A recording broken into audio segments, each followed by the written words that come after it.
Bonjour à toutes et tous et bienvenue dans ce nouvel épisode de Coaster Trotter spéciale édition Universal Orlando. Je vais aujourd'hui m'aventurer sur une pente glissante, oh que dis-je, escarpée. C'est un sujet très épineux à aborder pour une chaîne en début de vie, mais il faut aussi accepter de parler des sujets qui fâchent, et j'entends par là qui divisent. Je vais donc enlever séance tenante mes gants de la retenue et vous parler aujourd'hui du plus grand plug anal de l'histoire du divertissement moderne, j'ai nommé Skull Island Reign of Kong.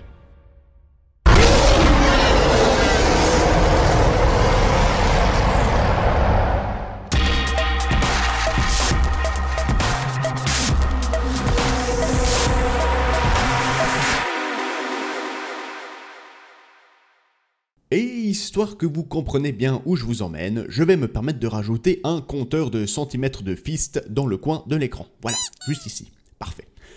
Quand je dis que cette attraction divise, je veux bien entendu parler du fait qu'une certaine majorité la trouve très bonne et le reste, complètement raté. Il est très difficile de trouver quelqu'un chez qui ce Dark Ride n'aura pas fait son petit effet, bon ou mauvais d'ailleurs. Universal King Kong, c'est une belle histoire d'amour et avant tout un Dark Ride dantesque lors de l'inauguration du parc en 1990. Pour faire court, l'attraction vous proposait de traverser la ville dévastée de New York suite à l'attaque du gros singe.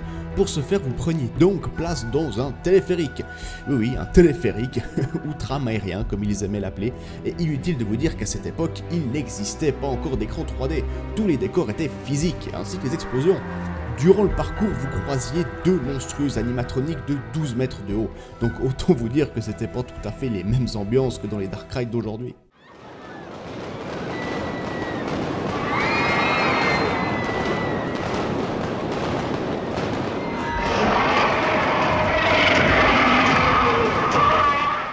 L'attraction ferma ses portes en septembre 2002 pour des raisons qui, encore aujourd'hui, sont restées relativement obscures. La rumeur la plus plausible étant qu'elle coûtait malheureusement beaucoup trop cher à faire tourner et avait des coûts de maintenance extrêmement élevés. Quoi qu'il en soit, et malgré les pleurs des fans, nous n'entendîmes plus parler de King Kong jusqu'en 2015. Universal nous annonçait alors l'ouverture prochaine d'une nouvelle attraction basée sur une licence plus moderne du gorille géant. Comme à son habitude, Universal a pris le parti de vendre cette attraction comme étant révolutionnaire, et une première en son genre. Le souci, c'est qu'ils n'ont malheureusement pas tout à fait les mêmes définitions des mots que la majorité du commun des mortels, et on finit toujours par être plus ou moins déçus. C'est une spécialité de la maison que de maquiller quelque chose de entre guillemets plutôt banal et de le vendre comme étant révolutionnaire. Ils nous ont fait le coup récemment avec Escape from Gringotts par exemple, en nous promettant monts et merveilles pour finalement arriver avec un produit fini de très bonne qualité au demeurant, mais clairement en deçà de ce qu'ils nous avaient promis. Pour Reign of Kong, ils nous avaient principalement vendu, si ma mémoire est bonne d'ailleurs, un mode de transport innovant et jamais vu. En ce qui me concerne, il n'y a pas besoin de beaucoup plus pour m'exciter et m'imaginer des trucs de dingue, mais j'y reviendrai. Tout comme certaines attractions récentes et à venir, ce Dark Ride est une extension grand format d'un, event déjà existant dans l'attraction Studio Tour d'Universal Studios Hollywood. Pour ceux qui ne connaissent pas, le Studio Tour c'est l'attraction ultime présente uniquement à Los Angeles et qui vous proposera de visiter lors d'un gigantesque tour d'environ 1 heure divers décors de cinéma utilisés lors de véritables tournages. Un peu comme le Studio Tram Tour de Disney, mais en bien.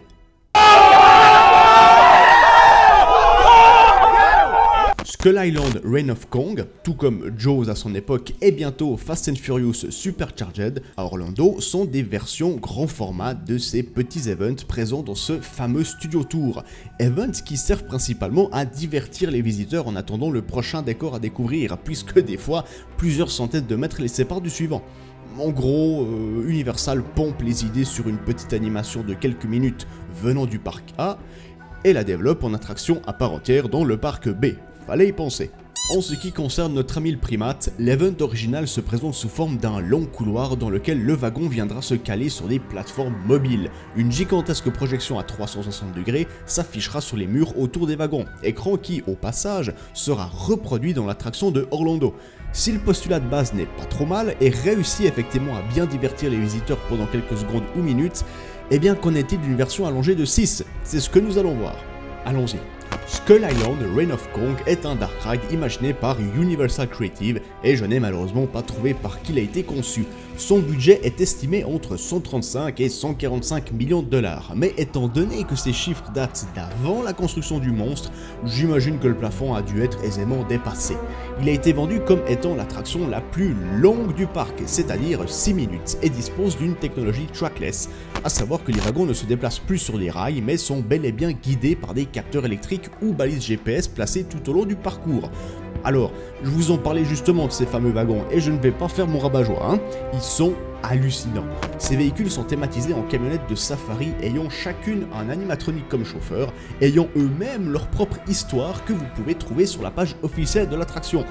Ouais, alors là j'avoue, je pense qu'on a débloqué un palier de storyline dans l'arbre de talent.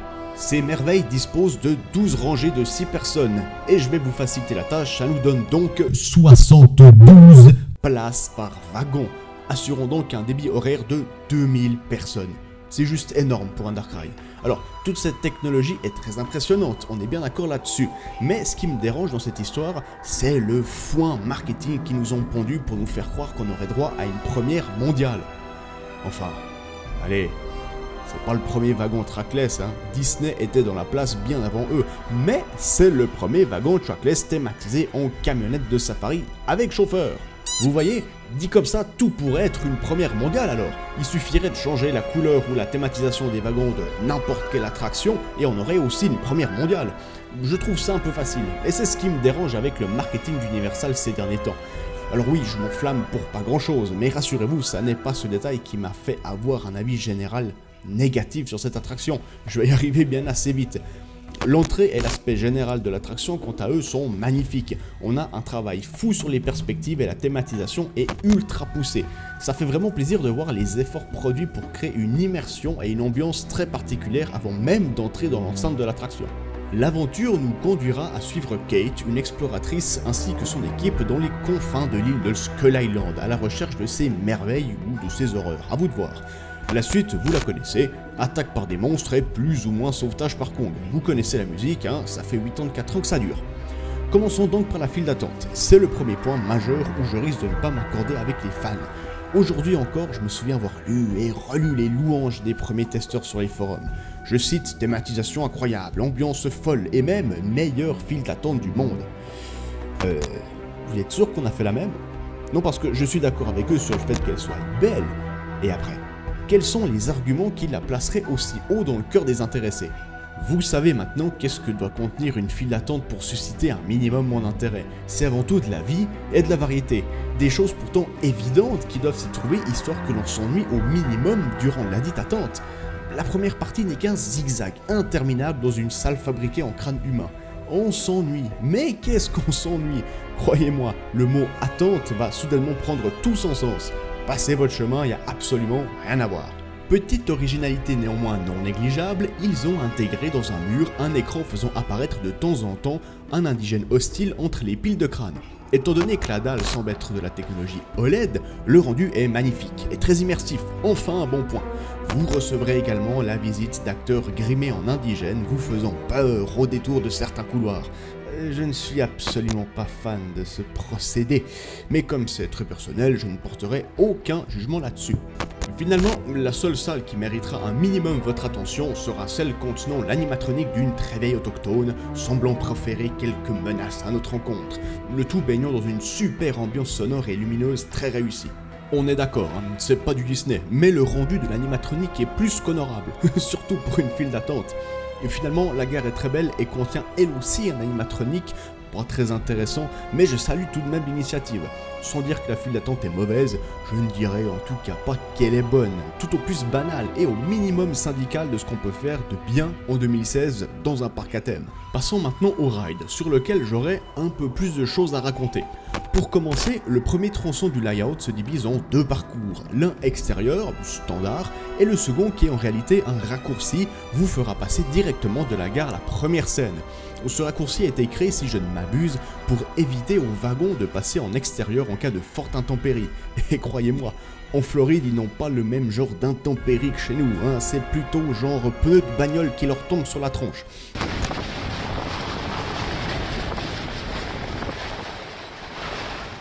Donc jusque là, tout à fait compréhensible. Le souci, c'est que le dispatch prendra régulièrement l'initiative de vous faire prendre le tronçon intérieur alors qu'il fait grand soleil ou pour toute autre raison valable ou non à ses yeux. J'imagine que c'est pour des questions de fluidité en cas de grosse affluence. Donc, si par malheur vous n'empruntez pas le chemin extérieur, votre expérience sera raccourcie d'environ 1 minute, ce qui sur 6 n'est absolument pas négligeable. Aïe! La première scène vous stoppera devant le seul et unique décor physique de l'attraction. Voilà. Comme ça, j'annonce directement la couleur. Hein.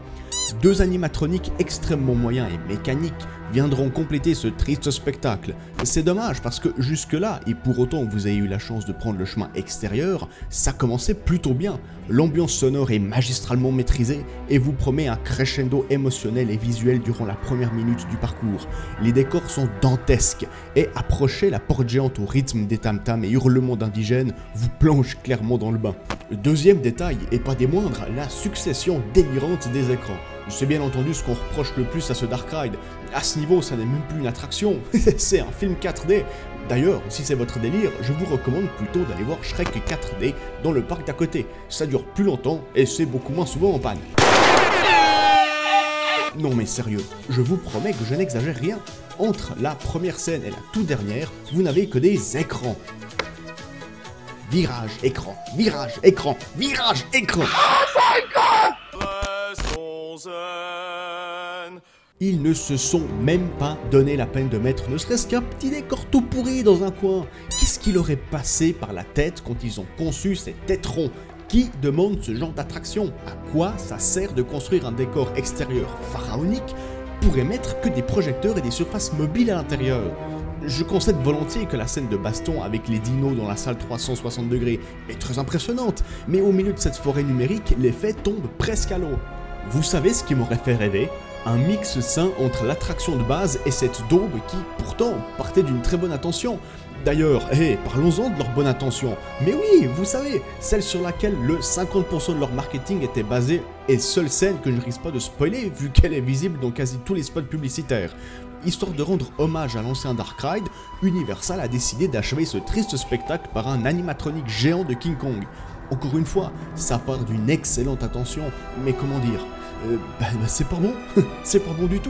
La mise en scène est mauvaise, les décors sont inexistants, le rendu dans son ensemble est très moyen et je ne vous parle même pas du faux raccord jour-nuit qui lui encore est discutable. Le seul bon souvenir que je garde de cette rencontre est celui de l'audio. Sentir le wagon vibrer sous les profonds grognements du gorille est effectivement très impressionnant. Mais au-delà de ça, cette scène est un échec.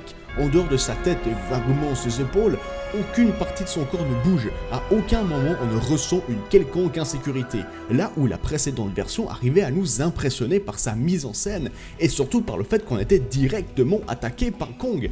Universal nous offre aujourd'hui une rencontre molle et sans aucune intensité. C'est dur à croire qu'on se trouve dans le même parc qui a produit Spider-Man ou Harry Potter and the Forbidden Journey.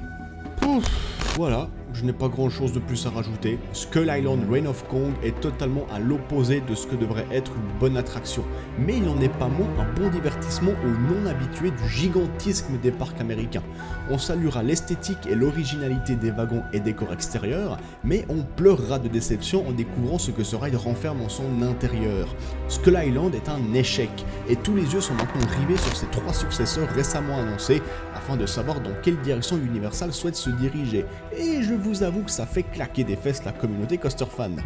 Et voilà, cette review touche maintenant à sa fin. Un grand merci pour votre écoute. Je vous donne rendez-vous très vite afin de clôturer cette édition Universal avec, vous vous en doutez, un épisode spécial en 2 parties dédiées aux sorciers à lunettes. D'ici là, prenez soin de vous, bon ride et à bientôt.